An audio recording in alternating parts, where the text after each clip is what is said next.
Muy buenos días, muy buenas tardes, muy buenas noches. En el momento en el que decidan ustedes entrar a esta entrevista, hoy vamos a conversar nuevamente con alguien que ya ha estado en más de una ocasión en este canal y que ha sido una de las charlas más gratas que ha tenido su servidor. Les quiero dar la presentación nuevamente a Gabriel Zanotti, que bueno, ya lo conocerán justamente por su vasto conocimiento en todo lo que es la filosofía y todas estas ideas que hoy por hoy los conducen a mirar estos programas. Bueno, vamos a estar conversando un poco de cómo, si se quiere, sociológicamente está mutando la sociedad, o por lo menos estas percepciones que desde estos espacios, quizás yo desde una medida, Franco no tanto, analizamos de cómo está evolucionando el núcleo de la sociedad en base a las figuras que hoy por hoy se están candidateando digamos, la cabeza del Poder Ejecutivo. Antes que nada, Gabriel, muy buenas tardes. Franco, muy buenas tardes. Muchas gracias a ambos por su cálida compañía y es un gusto que estén acá en mi casa. Un gusto estar acá de vuelta. Excelente. Bueno, cada vez con más barba lo encontramos a Lucas cada vez que pasa el tiempo.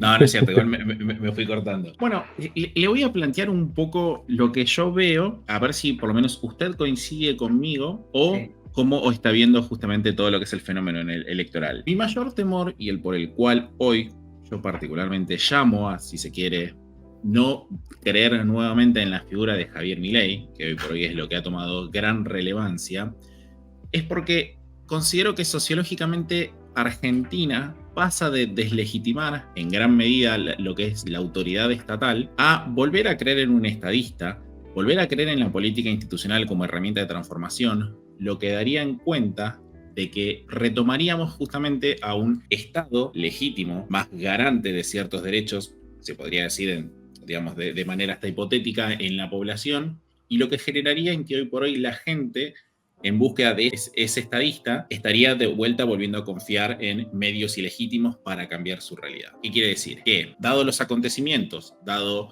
si se quiere, los crímenes que hoy por hoy hay en Argentina, hoy por hoy, por ejemplo, la gente legitimaría un Estado fuerte policial. Ese es, si se quiere, en resumidas cuentas, mi mayor temor. Que la figura de Javier Milei sirva como chivo expiatorio para lograr algo que en Argentina sería impensado, dado, digamos, si se quiere, su programación cultural. Un Estado fuerte y legítimo. Me gustaría saber sus opiniones en base a este planteo. Bien, a ver. Primero, permitime, dado que sos vos el que me está haciendo la entrevista, permitime hacerte una aclaración teórica que considero pertinente. Yo nunca estuve en desacuerdo con las propuestas de Hayek y de Buchanan sobre la reorganización constitucional para volver a un Estado liberal clásico. Las considero como el paso previo para comenzar a debatir la vuelta a una confederación, a una descentralización que se acerque históricamente a lo que los antifederalistas norteamericanos proponían. ¿Okay? Todo esto para decirte en términos muy teóricos que no creo que esté mal participar en política, dado esto que te acabo de decir. Lo que ocurre es que tengo una visión diferente. Yo tenía la esperanza de que los liberales en América Latina se concentraran en los poderes legislativos para ahí, uno, derogar leyes y dos, instalar debates, ¿no? Por supuesto no presentar proyectos de legislación, como diría Hayek.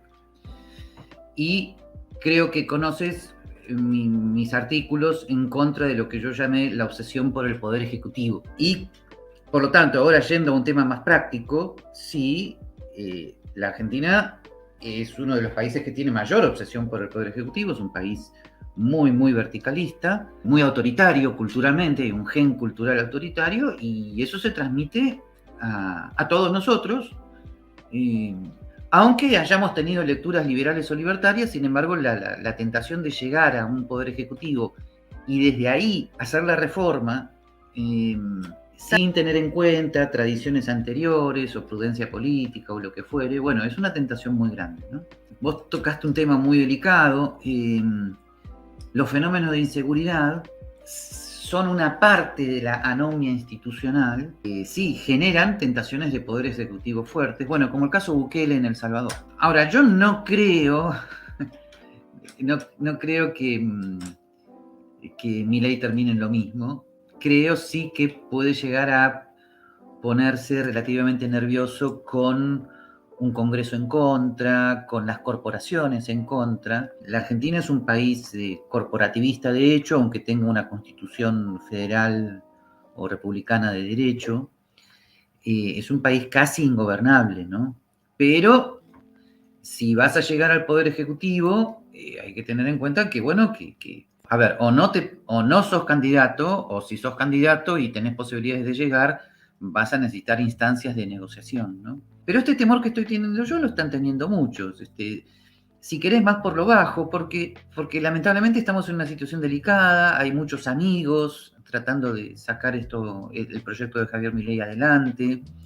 Yo además temperamentalmente soy una persona que intenta no pincharle el globo a nadie, pero bueno, vivo en Argentina, me preguntan y yo no quiero ahondar la grieta que ya hay entre liberales por múltiples motivos, este no es el único, pero no tengo más remedio que plantear mis dudas, mis temores sobre esto, ¿no? Que lo estoy tratando de decir de la manera más elegante que pueda, más tranquila que pueda, ¿no? Sí, totalmente, porque entiendo justamente que el núcleo electoral, ahí te dejo, Franco, perdóname, Dale. bastante de atacar a las ideas opuestas. No, les quería decir, si ustedes, tal vez, como estoy tratando de no pincharle el globo a nadie, entonces por eso estoy iniciando esta conversación del modo más tranquilo que pueda, pero si ustedes quieren llevarme más adelante, y bueno, es la tarea que tienen los entrevistadores, ustedes fuércenme a que yo sea más taxativo. Hecho. Hay un nuevo auge de derecha quizás en Argentina, profe, quizás más libertario, para mí malinterpretado, no reaccionario, pero sí como de hartazgo. La palabra hartazgo creo que en Argentina, dada la situación ahora, lo caracteriza bastante bien. No siente que todo lo que se hace llamar progresismo, que yo creo que hay una parte progresista muy importante, también no abre la puerta con este auge, no por Javier Milei, no quiero que se malinterprete con esta persona, pero sí con las ideas y con el avance de la discusión pública en torno a ideas libertarias. ¿No cree que puede llegar también a ser peligroso que también salga una contrarrevolución para mantener el status quo? Esto quiere decir sindicatos o grupos de poder o organizaciones sociales, y que todo sea un poco más brusco, porque si ya es ingobernable así como estamos, no me quiero imaginar si es alguien que se considera de derecha por los medios de comunicación. A ver, esto es muy complejo, ¿no? Estoy rezando para no equivocarme. A ver, yo no soy partidario de hacer lo que hizo Macri. De ninguna manera soy partidario de llegar al poder con una especie de alianza no kirchnerista y no hacer nada, que es lo que él hizo. No, hay que hacer una reforma del Estado, ¿ok? Simplemente me parece que esa reforma del Estado debería concentrarse en reducir el gasto público, reducir impuestos, desregular y desmonopolizar también en sectores de educación y salud, en la medida que se pueda, un poco. Pero ya eso en la Argentina sería un milagro. Si eso se lograra hacer de manera relativamente consensuada y conversando y tal vez, bueno, ya sería un milagro. Me parece que es tirar mucho de la cuerda pretender otra cosa. Ahora, me parece que las expresiones de Javier Milei y de algunos de sus acompañantes están denotando que ellos ya se plantean a sí mismos como que van a estar en los poderes ejecutivos y contra el Congreso y los grupos de presión. Bueno, eso es un panorama bastante ingobernable, porque puede ser que esos grupos de presión reaccionen muy mal y la gobernabilidad se debilite, el proyecto fracase y, por supuesto, ante la opinión pública, lo que va a fracasar es un proyecto liberal. Ustedes dos, y tal vez alguno de su público, distinga entre anarcocapitalismo, miniarquismo, Estado mínimo. Ustedes pueden llegar a distinguir entre Rothbard, Mises, Hayek, Nozick, Buchanan, ¿no? Pero el público no distingue nada. Pero el público no distingue nada. Javier se ha instalado ante la opinión pública como la opción liberal. Es una persona que no sé si es liberal en lo político, no sé cuánto de eso maneja. Evidentemente algunas de sus propuestas sí lo son, porque ha leído a Mises y a Rothbard y entonces lo presenta ante la opinión pública. Entonces, sí, un fracaso de la gobernabilidad de Javier Milei pone en proyecto la palabra liberal nuevamente. Y una última cosa que quiero decir. Yo siempre estuve de acuerdo, y posiblemente, miren que ustedes no, especialmente Lucas por ahí no quiere saber nada con esto. Yo estuve de acuerdo siempre con una alianza pensada, tranquila, muy meditada, muy conversada, que por ahí debería haber llevado años, ¿no? Entre libertarios, liberales clásicos, conservadores, incluso miren lo que voy a decir, algunos nacionalistas moderados, ¿no? Y que después de años de conversación surgiera una especie de programa de consensos de mínima, entre los cuales tiene que estar la reducción del gasto público, el respeto a ciertas libertades individuales. Bueno, además miren que después de la pandemia hay sectores que están coincidiendo en todo eso. Bueno, yo hubiera estado de acuerdo con una cosa así, pero lo que el armado político del partido de Milei es caótico. En ese armado político hay personas que han sido procesistas, partidarias del proceso, hay nacionalistas católicos, hay conservadores de distintas ramas y algunos liberales, algunos, ¿no? Bueno, pero de manera caótica, o sea, yo ahí conozco gente que creo que me van a entender lo que voy a decir, que están dispuestos a ponerle una bomba al Instituto Acton, pero no tienen problemas en estar con Javier Milei. Entonces me pregunto cuál es la coherencia de eso, ¿no? Y voy a decir otra cosa, la elección de ciertos candidatos. Si uno ha sido una víctima de un terrible asalto, eso no te habilita a hacer gobierno. Y vuelvo a decir, ciertas expresiones, por ejemplo, si nosotros somos elegidos por el voto de la mayoría, entonces ¿por qué el Congreso nos va a impedir que? Bueno, pero es que esas son las reglas del juego de la Constitución del 53. Y si no querés jugarla, no te presentes, pero puede ser que tengas un poder ejecutivo relativamente liberal y un Congreso socialista, como lo quieras llamar, ¿no? Y bueno, pero hay que estar dispuesto a jugar en ese terreno, salvo que alguno de ustedes me quiere decir, bueno, cerremos el Congreso y pongamos una monarquía con economía de mercado como quiere Hopi. Bueno, pero es que eso no lo vería viable. No así. Claro, no así. No se puede hacer después del 10 de diciembre. Yo por eso les dije, si ya sería un milagro impresionante volver a una democracia constitucional como la que propone Hayek y después plantearse otro proyecto. ¿Por qué digo esto? Porque tengo muchos amigos anarcocapitalistas y también que dicen, no estoy de acuerdo con lo que plantea Hayek. Entonces yo les digo, pero mira, es un tema de transición. Volvamos primero a una democracia constitucional como la que plantea Hayek, que es una democracia constitucional muy parecida a la de los Estados Unidos originaria, pero como ya tenemos experiencia histórica, en vez de esperar que ese Estado crezca de vuelta, hagamos una democracia constitucional con poderes legislativos y ejecutivos muy restringidos, y en esa transición podemos hablar de una, por ejemplo, descentralización o ir de una federación a una confederación, ¿ok?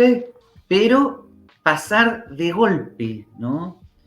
A una cosa así no lo considero viable, porque miren que este es un tema muy delicado. Existe un jacobinismo político que puede ser libertario.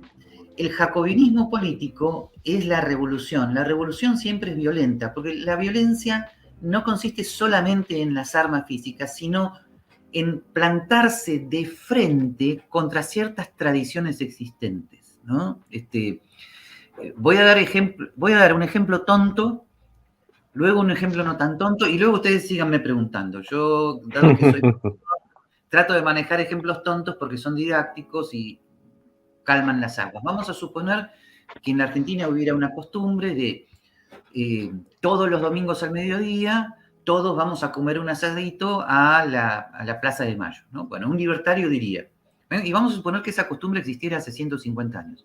Un libertario diría, no puede ser, hay que privatizar la plaza, y si el dueño de la plaza no quiere el asadito, bueno, es ahí donde yo diría, calma, o sea, baja el gasto público, reducir impuestos y bancate el asadito, calma. Ahora voy a dar un ejemplo real.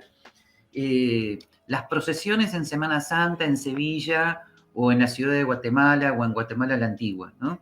Las procesiones religiosas, ¿se hacen en calles públicas? Sí, hace más de 300, 400 años. Entonces viene un libertario y dice, hay que privatizar las calles. Y si el dueño de la calle no quiere la procesión, es ahí donde digo, mirá, cuidado con las tradiciones existentes, los usos y costumbres, eso es too much, ¿no? ¿Ok?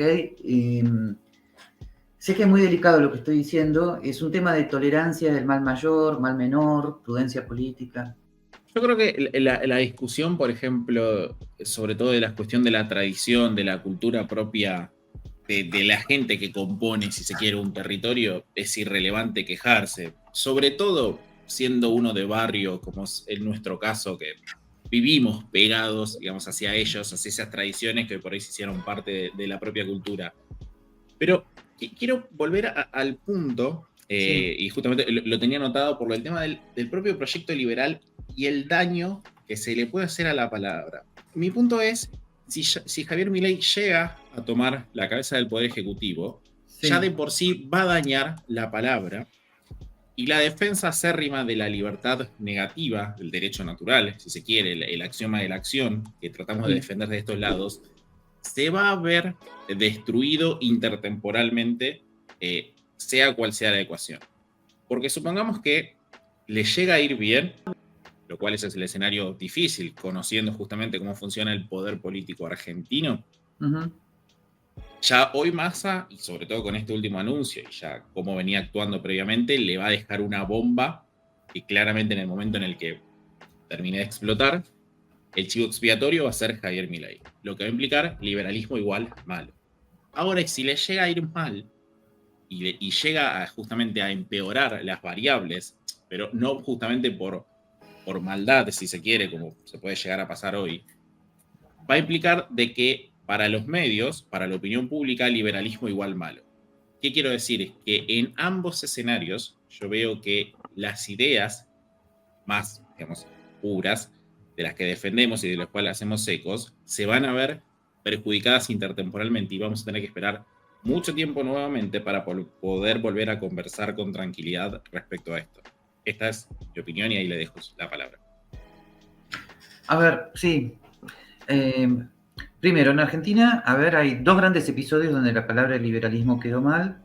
Primero, cuando la palabra liberalismo fue utilizado para el gobierno de Videla, que en cierto sentido, gracias a Dios que la izquierda la transformó en neoliberalismo, ¿no? Pero bueno. Después Menem, ¿ok? Y eso fue un caos un poquito más comprensible, ¿no? Bueno, después volvemos a eso. Y ahora puede pasar una tercera vez. Ahora, de todos modos, vuelvo a decir, siempre existe el riesgo de que si hay una fuerza liberal que llega y le va mal, ese riesgo siempre existe. Pero a ver, existen tres escenarios. Uno, que le sea imposible gobernar porque la Argentina corporativa lo saca del poder, ¿no? Bien, y por las malas, o sea, con huelgas salvajes. El segundo escenario es que le vaya bien por un momento, pero de una manera relativamente autoritaria. O sea, un segundo escenario hipotético es que cierre el Congreso, que llame a consulta popular, que imponga una economía de mercado muy, muy, muy fuerte, y que al principio eso relativamente funcione hasta que las fuerzas que fueron anuladas de ese modo reaccionan en contra y le endilgan y reclaman la falta de respeto al liberalismo político, caracterizado ahora por el respeto a las instituciones de la división de poderes, etcétera, etcétera, etcétera. Un tercer escenario rarísimo sería que él cambiara, que él se convirtiera en dialogante, que pudiera de alguna manera seducir a esa Argentina corporativa y lograra de alguna manera un consenso para bajar el gasto público, reducir impuestos, que utilizara los famosos 100 días, que tuviera cierto consenso, que lograra hablar y dialogar con sectores muy difíciles. No me refiero necesariamente al Partido Obrero, me refiero, bueno, tal vez lograr consensos conjuntos con el cambio, hablar con algunos sindicatos, etcétera, a ver qué tal. Bueno, pero me parece que Javier no es así. Él es una persona que, ¿cómo va a hacer esos consensos si se ha peleado con López Murphy? O sea, si O sea, si sos liberal y vas a llegar al poder y te estás peleando con un López Murphy, yo no digo que López Murphy sea Rothbard, pero lo mínimo que todos pretendíamos, o por lo menos era la imagen que teníamos en el 2017, 18, cuando veíamos que le estaba yendo mal a Macri, es que los que éramos un poquito más liberales hiciéramos una alianza conjunta, pero ahora ni siquiera eso. Entonces, la verdad, lo veo muy difícil. Pero bueno, se verá. Profe, ¿qué tipo de lectura, esto para quienes quizás tengan un par de lecturas encima, porque si bien la escuela austríaca siempre se distingue por dos métodos, ¿no? O dos posiciones, Mises Hayek, Mises Rothbard Hoppe, algunos, dada esta discusión hacia el tamaño o incluso hasta la existencia del Estado, yo le quiero agregar algo más. ¿No siente también que dentro de este auge de derecha, si lo podemos titular así, no existe también un espíritu antidemocrático que hace tiempo en Argentina no se respiraba? Es fuerte discutir la democracia, yo entiendo eso, pero yo no sí, lo... Sí, en cuanto que lo más difícil en América Latina, casi imposible, por eso no sé si nuestro continente tiene futuro. Lo que pasa es que ahora creo que el mundo no tiene futuro, pero lo más difícil es porque si vamos a lo que es Estados Unidos y Europa, es peor porque ellos son dos soviets peores que el caos variopinto y a veces pintoresco de nuestros países, ¿no? Eso es algo que muy pocas personas también lo van a entender. Sí, no lo entiendo tampoco. Pero son dos soviets, sí, pero claro. Total, ¿no?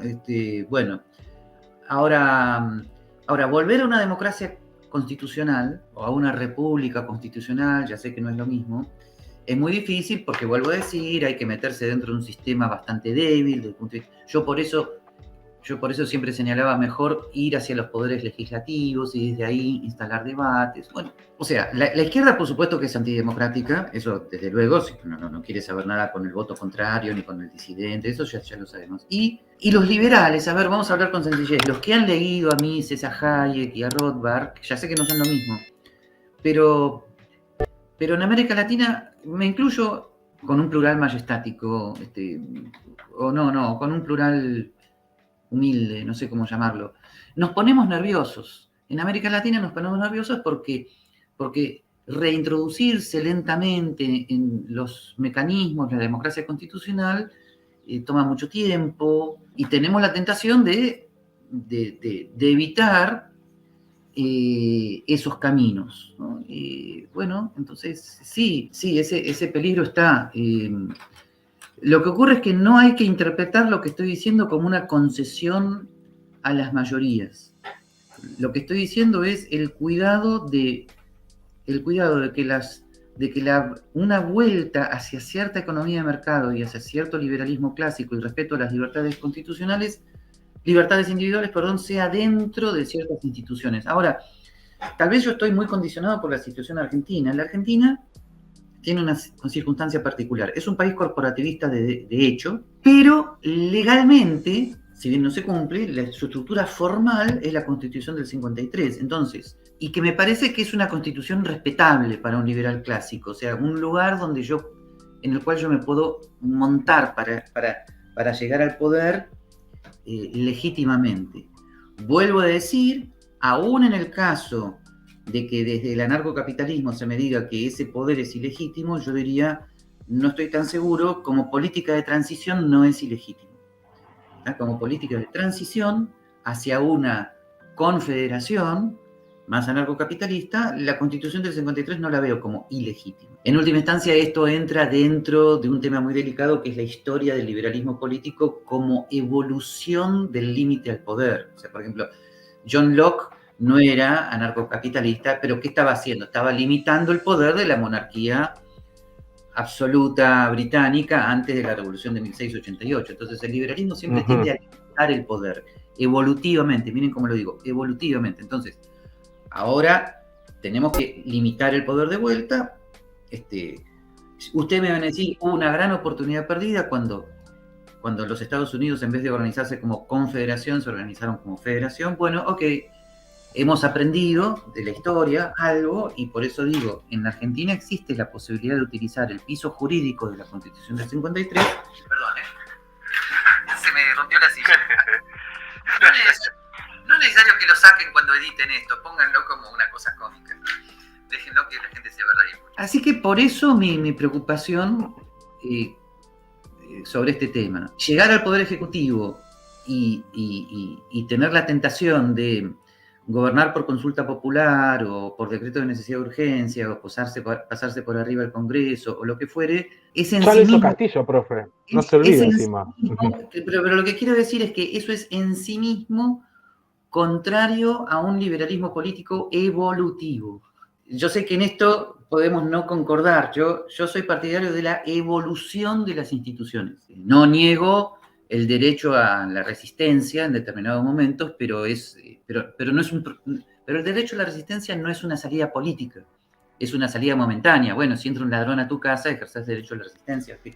Pero el punto es cuál es la salida política. Los norteamericanos la tuvieron en su momento, defectuosa, pero la tuvieron. Ejercieron derecho a la resistencia contra Jorge III, pero tenían algo. No es que se libraron de Jorge III y lo pusieron a Washington como dictador con plenos poderes. No, sencillamente tenían el common law, tenían las repúblicas existentes, tenían algo, tenían una base institucional, ¿no? Para dar un ejemplo que siempre estoy dando últimamente, en el Estados Unidos originario, defectuoso, pero más liberal clásico de lo que es ahora, eso seguro, el héroe era el sheriff. El sheriff concentraba la ley. Podía ser eliminado por los malos, pero tenía la estrellita, y la ley era lo que Hayek llama el law. ¿Okay? No era cualquier cosa. El héroe, en cambio, en América Latina es el zorro. El zorro es el que ejerce el derecho a la resistencia, a la opresión, pero como salida de emergencia ante la anomia institucional. Ante la anomia institucional, ¿no? O sea, ante la carencia de Estado de Derecho. Entonces, los liberales clásicos tenemos que tener cuidado de querer ser el zorro permanentemente, porque con eso estamos retroalimentando la anomia institucional. Por eso yo era partidario de que el ingreso de los liberales clásicos en política fuera a partir de los poderes legislativos y no directamente desde los poderes ejecutivos. Pero bueno, tal vez es una utopía. O sea, si un liberal clásico llega a la presidencia, perfecto, pero en cada país va a tener que saber con qué tiene que lidiar, cuáles son sus límites. No sé de qué manera más clara decirlo, ¿no? Ya que nombramos la palabra soviets, nombramos Estados Unidos, nombramos la Unión Europea, puede hacer alusión a algo que hoy por hoy ya no está en su perfil, pero me refiero al de Javier particularmente, que era la foto detrás del Foro Económico Mundial.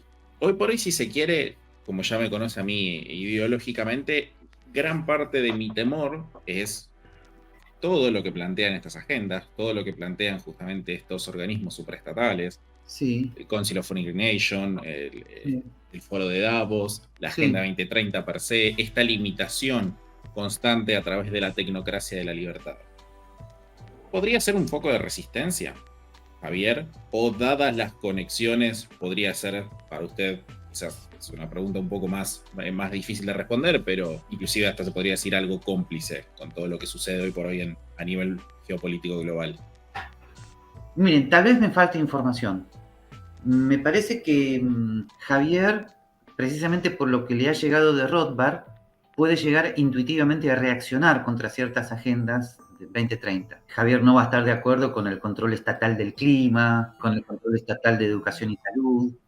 En ese sentido, él puede llegar a reaccionar intuitivamente contra ciertas agendas. Mi temor de Javier no es tanto a nivel internacional, sino a nivel nacional. De todos modos, cualquier liberal clásico que en la Argentina llegara al poder en este momento, supongamos que no estuviéramos hablando de Javier, supongamos que estuviéramos hablando de López Murphy, tendría el mismo dilema. Como en Argentina la izquierda se opone a los Estados Unidos y Europa en nombre del comunismo porque creen que Estados Unidos es liberal clásico, entonces los liberales clásicos argentinos han tenido una tendencia a decir nos vamos a aliar con Estados Unidos. Pero en esa situación mental se han olvidado de ciertas distinciones. Primero, Estados Unidos ya no es esa humilde república con problemas con la cual nació, ahora es un imperio. Ese imperio fue denunciado por los anarcocapitalistas y por los libertarios y algunos liberales clásicos como Ron Paul, y ahí es donde muchos en la década del 80 sobre todo estuvimos muy confundidos. No veíamos la clara distinción que ahora vemos entre los libertarios y los neocons. Los neocons son terribles, son ultraestatistas a nivel mundial, son muy soviets, aunque internamente dejen algo de libre mercado, ¿no? Bueno, entonces hay que tener cuidado porque, para decirlo más claramente, ¿qué quiere decir hoy aliarse con Estados Unidos? ¿Qué es aliarse con Biden? Y ahora, ese dilema lo va a tener cualquiera que llegue al poder. Entonces, desde el Poder Ejecutivo hay que tener mucho cuidado con la retórica. Obviamente que hay que tener una retórica que rescate los valores de la Declaración de la Independencia, el Bill of Rights, ¿no? Pero si es necesario, eso hay que tirárselo por la cabeza al mismo gobierno de Estados Unidos. Y Europa ni que hablar, la Unión Europea es un soviet total y completo, es una planificación absoluta de la salud, educación, seguridad social. Durante la pandemia eso se ha agudizado. No hay espacio, no hay espacio de libertad. Entonces hay que tener mucho cuidado, ¿no? En las alianzas internacionales. Y vuelvo a decir, esto ya lo escribí en un artículo que se llama Globalización versus Globalización. El liberal clásico y el libertario siempre van a defender el libre comercio internacional, eso desde luego.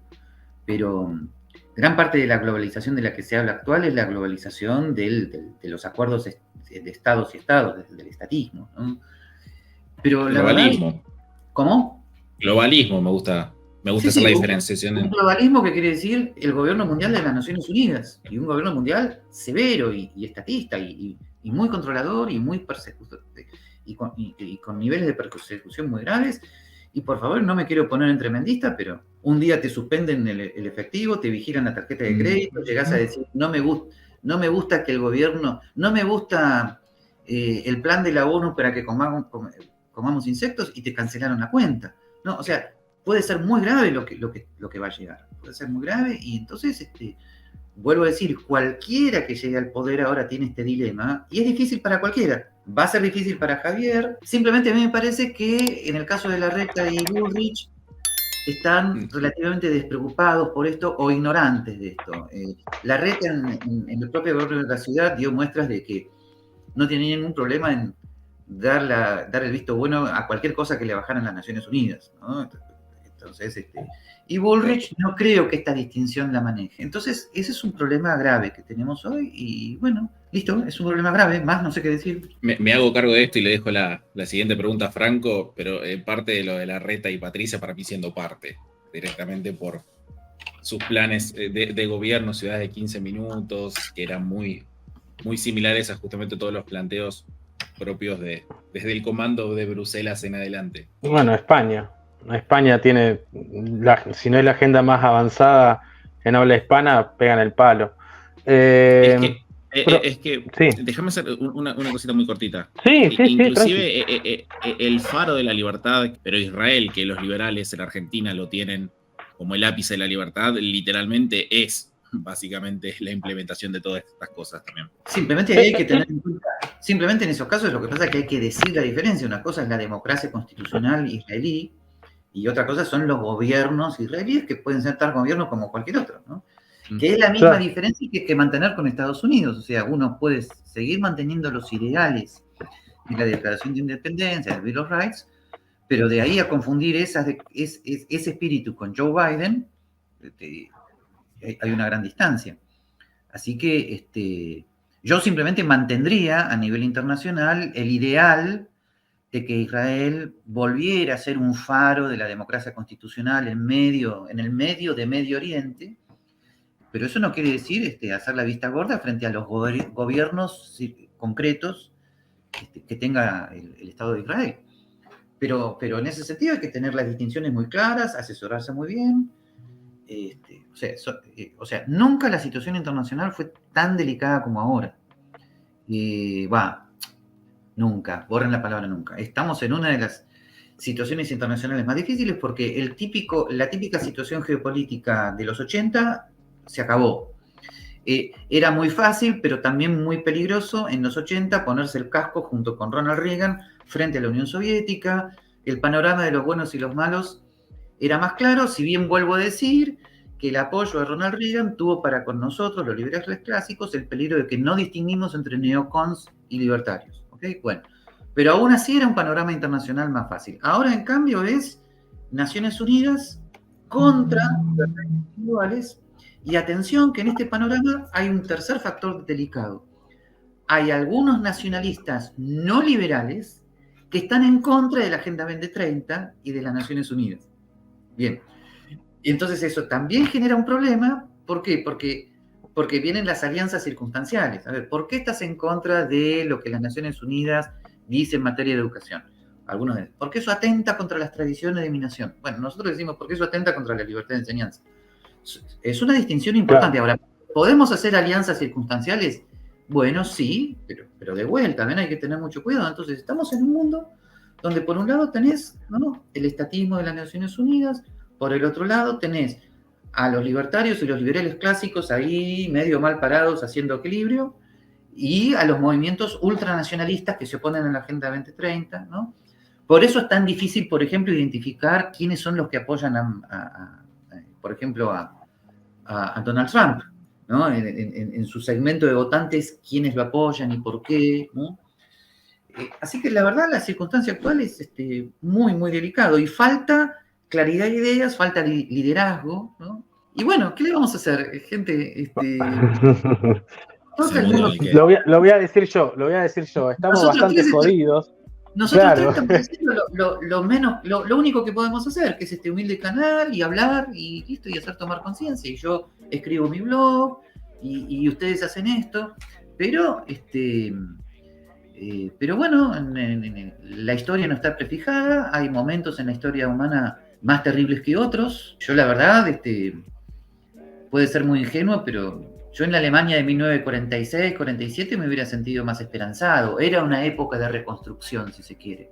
Era una oportunidad para hacer muchas cosas, ¿no? Ahora... Profe, le hago una última pregunta, si vamos cerrando esta charla. ¿Qué